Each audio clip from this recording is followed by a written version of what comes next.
and Assam University for organizing such a beautiful confluence of wisdom and expertise and experience in one place around this beautiful concept called the sixth schedule of the Indian Constitution.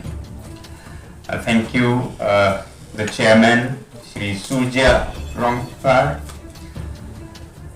and Professor Mahendra Biswa and Professor Vuli Dhanraju, who has been taking great care of all of us here.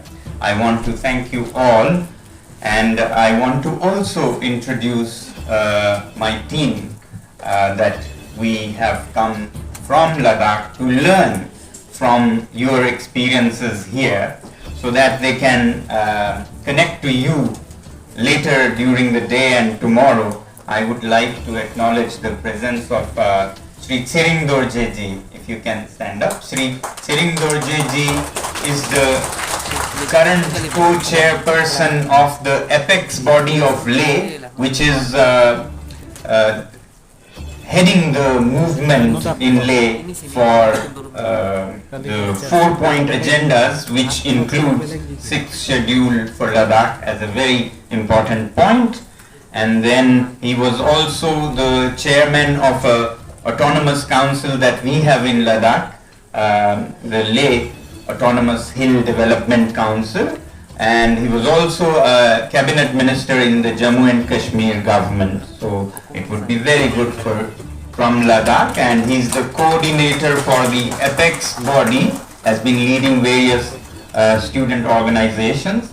And we have with us Mustafa Haji Saab. He is a lawyer and advisor for the apex body of Ladakh, and comes from Kargil, therefore brings the experience of Kargil region of Ladakh, which has another autonomous hill council, hill development council we call it. It's not under 6th schedule. So just to introduce our team from Ladakh for you all. Well, thank you once again for you have all showered upon us, and we look forward to have more interactions between Northeast and the region of Ladakh. I will today share with you a little ancient or not so new approaches towards people's movements that were shown by father of the nation, Mahatma Gandhi, that we have been adopting in Ladakh. So I'll share a few experiences about that. But as for 6th schedule itself, I have always looked at it as the generosity of the Republic of India and its constitution in not just accepting or tolerating unity in diversity, anekta mein ekta as we call it, but actually actively encouraging and strengthening such diversities. So to adopt these provisions in the new India that emerged were a great example for the whole world that India cares and strengthens its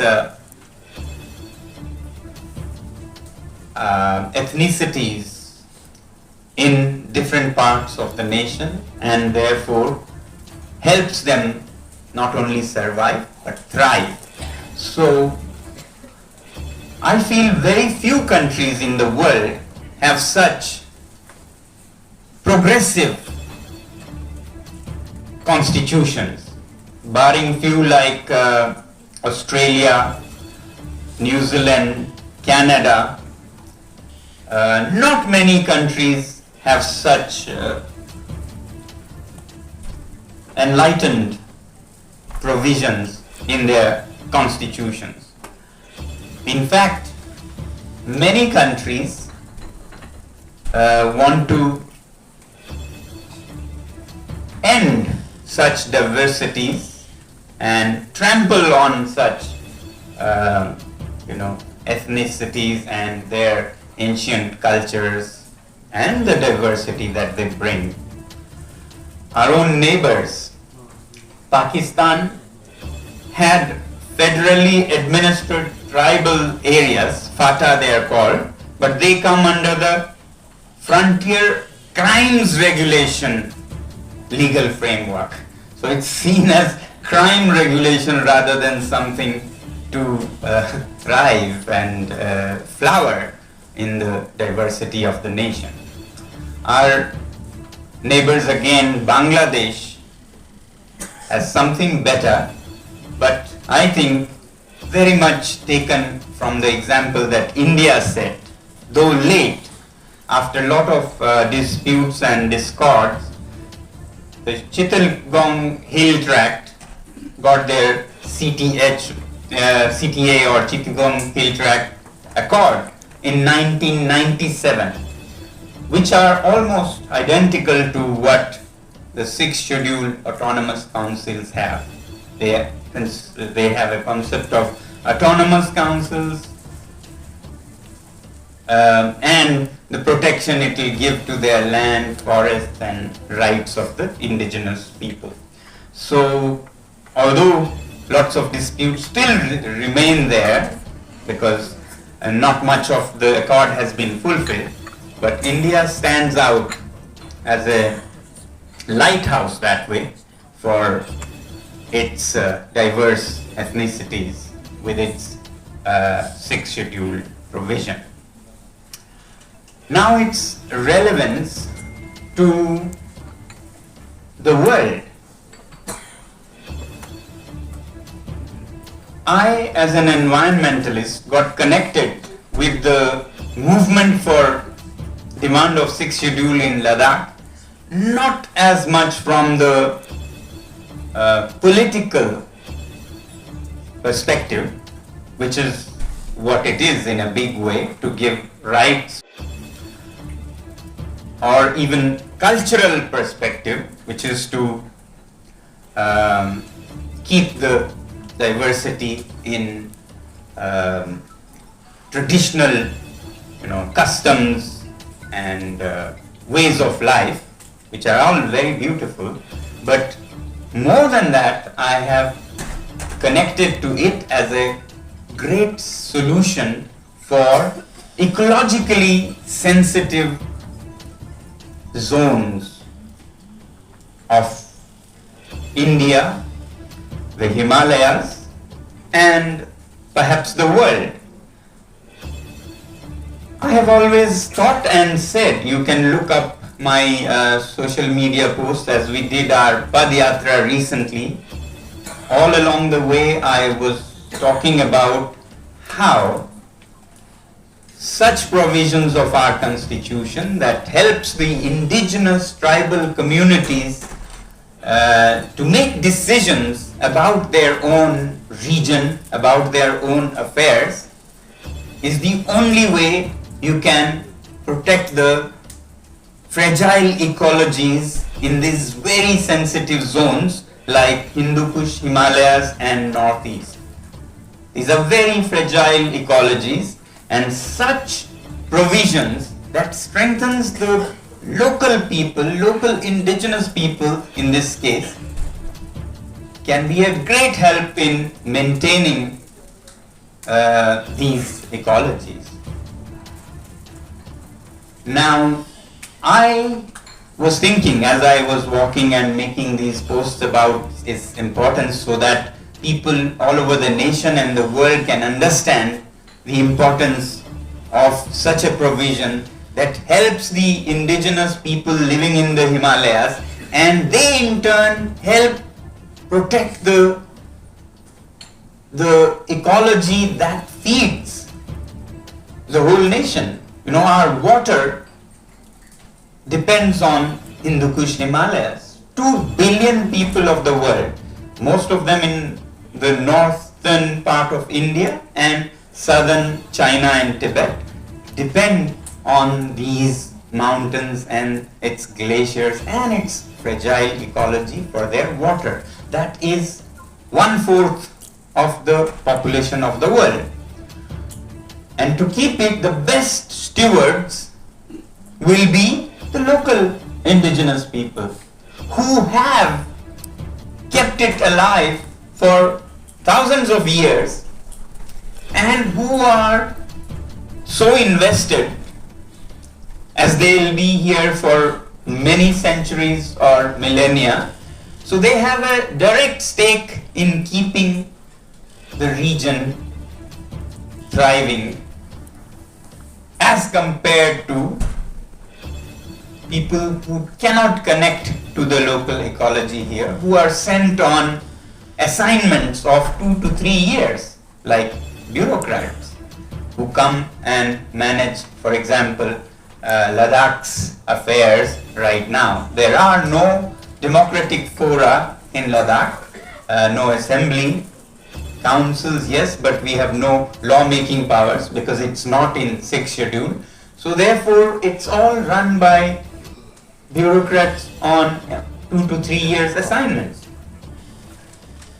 With all goodwill for them, it's very difficult for them because best of them will make mistakes in a place that they don't understand, in a culture that they don't understand, and in such a sensitive eco zone, they'll make mistakes.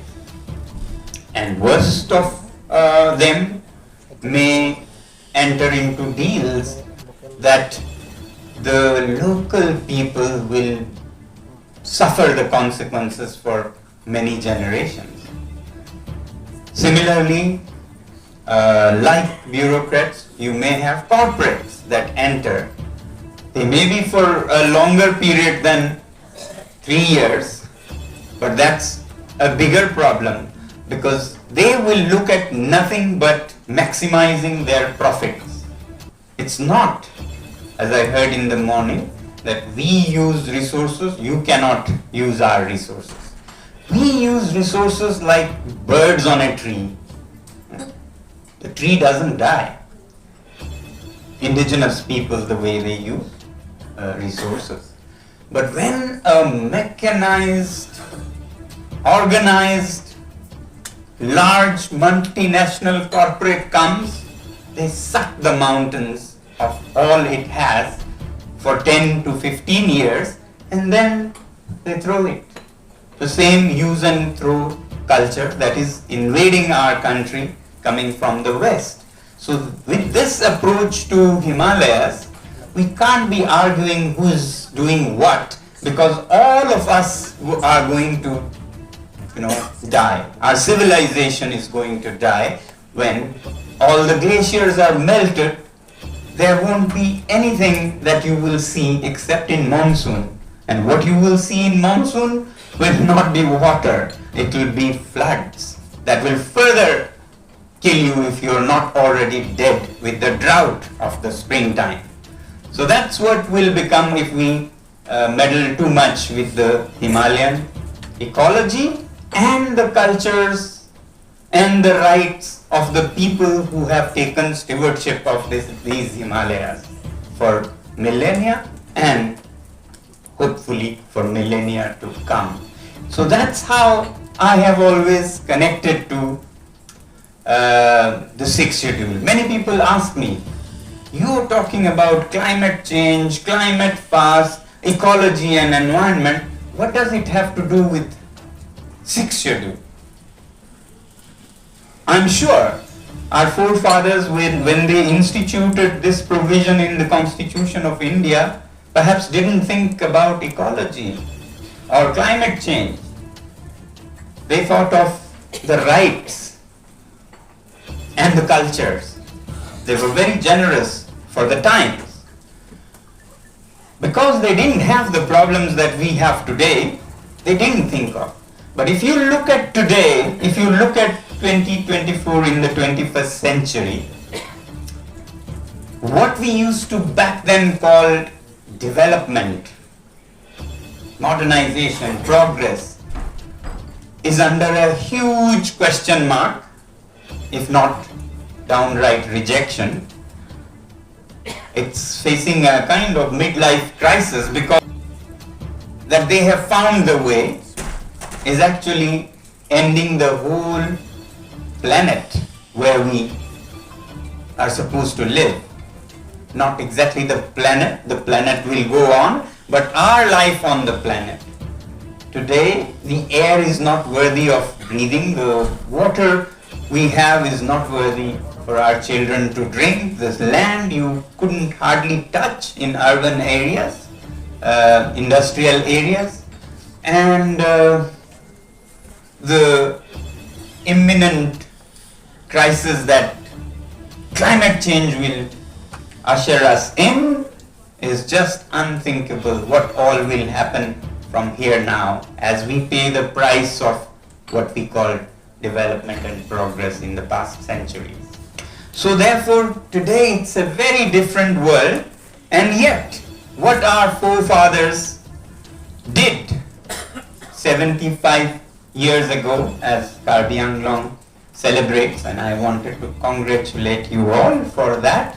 What they did back then is a great solution to what we are facing today.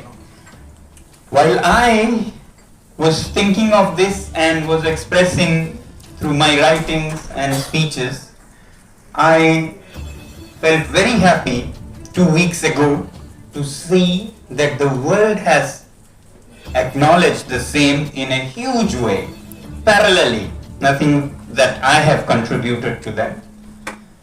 Just to quote you here, 2 weeks ago, a very important COP summit ended. This is COP 16, a little different from the COP 29 that will happen. UN Conference of Parties meeting in Colombia on biodiversity. And the beautiful thing that I saw and felt happy and would like to share with you today, the main outcomes, the resolutions of that was what they called a benchmark for the world. The UN spokesperson says, this is an unprecedented occasion in history of multilateral environmental agreements. Okay, spokesperson says. Now what is it? I'll just say.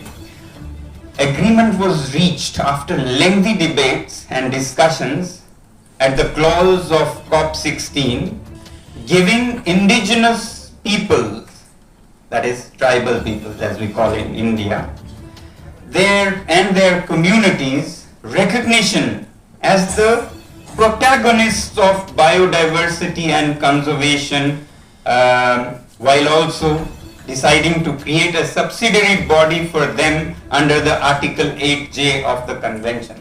So now the entire world is connecting safeguarding and protecting indigenous people to environment and climate change. Through this we can see, and yes, we should all celebrate this with a great applause for the world leaders who went and connected the two when I was being questioned, how do you connect 6th schedule with environment and climate change? So now you can take it as a common knowledge that we can start from and take advantage of this approach and argument when we have talks on further strengthening rather than diluting such provisions. For me, it's not just अनेकता में एकता. So I always say, Ladakh की लद्दाखियत के लिए तो हम 6th schedule बोल रहे हैं, मगर मैं तो चाहूंगा कि पंजाब की पंजाबियत रहे, बंगाल की बंगालियत रहे, कश्मीर की कश्मीरियत रहे, और फिर हिंदुस्तान एक खूबसूरत बगीचा बन के दुनिया के आगे चले. और ये मैं क्यों कह रहा हूं? जब हम छोटे छोटे बेनाम इकाई बन जाते हैं जिसमें खुद का कोई पहचान नहीं रह जाता है, तो हमारे अंदर की ऊर्जा ताकत भी खत्म हो जाती है. हम उस शऊर से, उस जोश से हिस्सा नहीं लेते हैं हर चीज में, जैसा कि तब होता है जब हम अपने आप को अपना सकें, ownership of ourselves. For example, how can India be great? I'm amazed that we are not able to realize the full potential of each region, each state of our nation. Do you know, Uttar Pradesh is as big as United States of America. If you are talking about, material development also, I'm not so much for that, but how we can be great nation with each region, each part, given its due respect and decision making. In India, West Bengal is bigger than Germany. Maharashtra is bigger than Japan. Kashmir, Jammu and Kashmir is bigger than Israel. Punjab bigger than Australia. So you can imagine, even in the conventional sense, what a nation with so many nations equivalent can do, if they are made to feel the tigers they are, rather than part of a mix where they don't know who they are, where they're going. तो इसलिए मैं ये सोचता हूँ कि ऐसी autonomy कुछ हद तक, अच्छे हद तक हर जगह मिले, और खासकर हिमालय में तो ये एक लग्जरी नहीं है, ये नेसेसिटी है, और सिर्फ हिमालय में रहने वाले लोगों के लिए नहीं, बल्कि पूरे उपमहाद्वीप में पानी का स्रोत ही यही है. तो ये मैं आप लोगों के सामने एक बात रखना चाहता था. The second thing I wanted to share briefly, because we don't have so much time, is Ladakh's struggle for 6th schedule, because I thought you might be curious or interested in us as we are in you. So Ladakh was once an independent kingdom in the Himalayas under a powerful king. Then in 1840s it lost its independence to the Dogra Maharajas. Then for roughly 100 years it remained as a annexed vassal state of the Dogras. And then when India became independent in 47, Ladakh together with Jammu and Kashmir became a part of India. And Ladakh always looked up to India as a source of culture, religion, Buddha's birthplace. But they didn't want to be with Jammu and Kashmir, who had forcefully annexed them 100 years back. So they appealed to the center to take Ladakh in its fold directly, rather than be left as a small district, remote district of a remote state, which is what a kingdom had become by now. And this struggle continued every now and then for the last 75 years. But in roughly last 35 years, it gained momentum, and 30 years ago, next year it will be 30 years of Ladakh Autonomous Hill Councils. So while Ladakh was seeking the status of a union territory, because the population was too small to be a full, demanded and expected that the union territory will be with a legislative assembly. So they were very sad and disappointed to learn that it's a union territory without assembly or legislative assembly, which means there is no forum for democratic participation. Although Ladakh used to elect and send four on that account. For the 6th schedule part, it was always, as I said, expected that this provision will be extended to Ladakh, and not just expected, it was actually offered by the government or the ruling party in various public meetings after the announcement of UT, where they said you will be taken under fold of 6th schedule. There are minutes of the Home Ministry, Ministry of SC, Law Ministry, etc. And twice in the 2019 parliamentary elections and the even more prestigious or equally prestigious Hill Council elections of 2020, where the grant of 6th schedule for Ladakh comes as the top agenda of the manifesto, as third point in parliament and the top most point in Hill Council. So people were very assured and therefore thought that what they wanted would be fulfilled, but somehow it's difficult for people to understand why. With the passage of time, in 1 year to 2 years, there was a silence, a deafening silence about the fulfilling of this 6th schedule promise. And therefore, this movement for fulfillment of that promise began in Ladakh.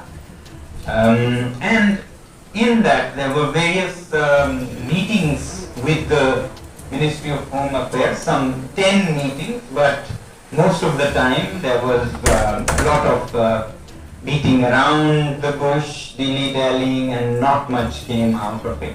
So finally we had to launch this movement that you may have heard about, where I also joined the movement, and I told you my first connect with the 6th schedule movement was for environmental reasons, because it's a great solution for 21st century and could be an example for other places also. And in this movement also we tried to take a very peaceful approach as shown by Mahatma Gandhi, not only because it perhaps is the best way, but also, we are such a small community of some 3 lakh people, both Leh and Kargil put together. Of course, it makes sense in every way that we, make the other side realize their own part in making those promises and therefore fulfilling them, because it was a strong case where they had assured us and promised us. So therefore, personally, I was very interested in just like seeing the relevance of such constitutional provisions to 21st century, like 6th schedule. Similarly, I was interested in seeing the relevance of Mahatma Gandhi's ways to movements in the 21st century. And because this was the only path that a community of 3 lakh people could adopt. Not that if we were a huge, large community, we would have taken up arms. I feel that peaceful approach is the most powerful approach. Even if you can do other things, they do not succeed as well as Gandhi's methods succeed. So therefore, I would like to share, especially in the Northeast, where a lot of armed struggles have been seen, Ladakh's experience of, very peaceful satyagraha, as Gandhi showed, satyagraha, which is based on satya, truth, nothing but truth, that Ladakh deserves.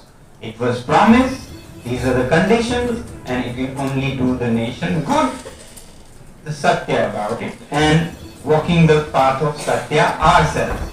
If we had anything but truth and satya, it would have been impossible for us to, be doing this movement. As you know, how a powerful government can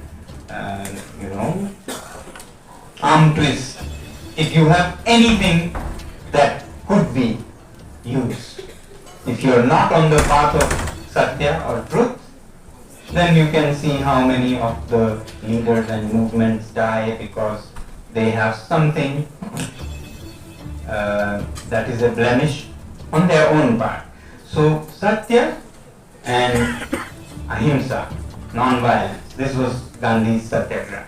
And Tapasya.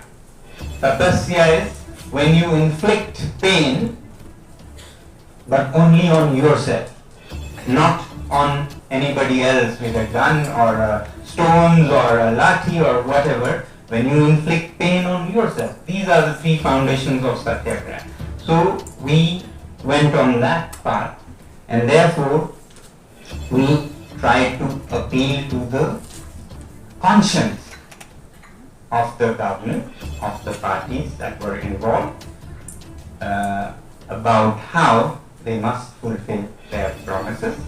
And for that, as a tapasya, we took upon ourselves to go on Anshan, deprive ourselves of food for progressively 1 week, and then roughly 2 weeks, and then roughly 3 weeks, and lastly 4 weeks, which was cut short to 16 days recently. So Anshan and Satyagraha, both was Mahatma Gandhi's path that he showed, and he went on the longest Anshan of 21 days, and therefore we said we'll do exactly that, and that's why the last, the one before the last one was 21 days Anshan. It was also the third week as we progress. The idea is keep progressing with every time 1 week more till you die. It's not unto death in one Anshan, you can't achieve much. But if you can't, then you stop at 1 week, next time 2 weeks, next time 3 weeks, till you die. That's a longer and more powerful way that I thought we could adopt, because between each of them we have time to negotiate and appeal to their conscience further. So this was Ladakh's way of Satyagraha, and then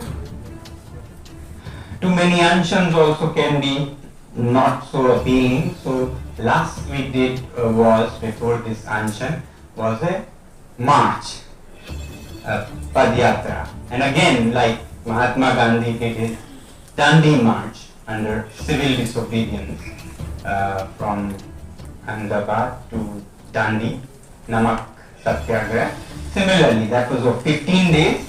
We did from Leh to New Delhi, roughly 1,000 kilometers over a month.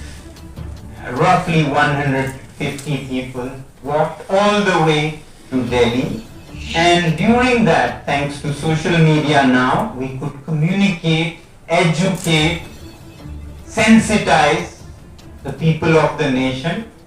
We didn't make it too international because we wanted it to be internal affair of India. We didn't make any conscious steps to internationalize it, but more to localize it, actually, to make Ladakhi people first of all realize that we have a responsibility to keep Ladakh clean, green and healthy, because we also talk not just about tribal, non-tribal, insider, outsider.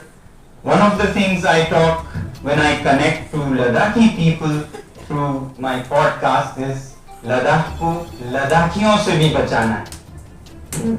That's very important, because it's not just somebody else, some corporate, some bureaucrat that will do damage. Your own people can do as much damage if you do not remain yourselves. If you just see for short-term gains and so on, then that would happen. Now that, I don't know how much happens here, but I also think that that could happen because we are trained to become not ourselves through an education system that is alien. We are in a way trained to become urban, and therefore may hold not the ideologies or way of thinking as our ancestors had. So we ourselves, with the right names, that Karbi people have or Dimasa people have as a surname, could even become an enemy of our ancient culture, land, ecology, and so on. So please be aware that we have a responsibility to protect ourselves also, and not just government or corporates. So that's what we try to do, starting with Ladakh and Ladakhis, that Ladakh has to be protected from Ladakhis also. Along the way, we throughout the Himalayas, we started connecting to people in Himachal Pradesh, Uttarakhand, Chandigarh, Punjab, Haryana, and so on, with messages, thanks to social media, as I said, about why it is important for them also, and the government, why it is important for them. So appealing to the conscience of the other side. That was Gandhi's formula, the conscience through truth and non-violence and tapasya. And let me tell you how successful it was. We were going to negotiate or talk to from Leh to Delhi, walking for a month with the government. And all along the way, people from all political parties connected so well, whether they were from opposition or ruling party. So many leaders of Bharatiya Janata Party could strike a chord with what we were saying. So they joined, they treated us along the way. And while in Delhi, people from Rashtriya Swayamsevak Sangh and Bharatiya Janata Party would bring us things to support us, some openly, some covertly. They would send things and send messages, we can't come out in open, but our hearts are with you. Senior leaders would come, half of our party is in support of you.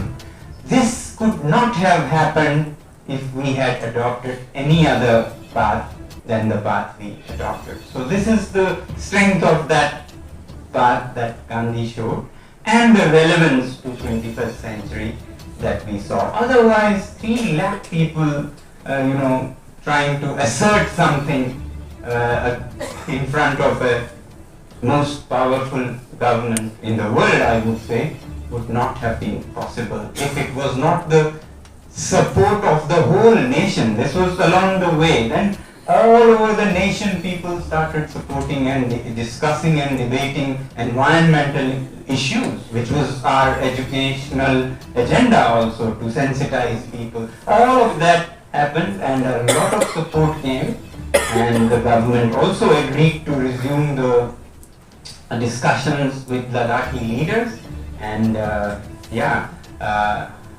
wish us the best in the talks that will happen on 3rd December, when our leaders will enter into discussion. So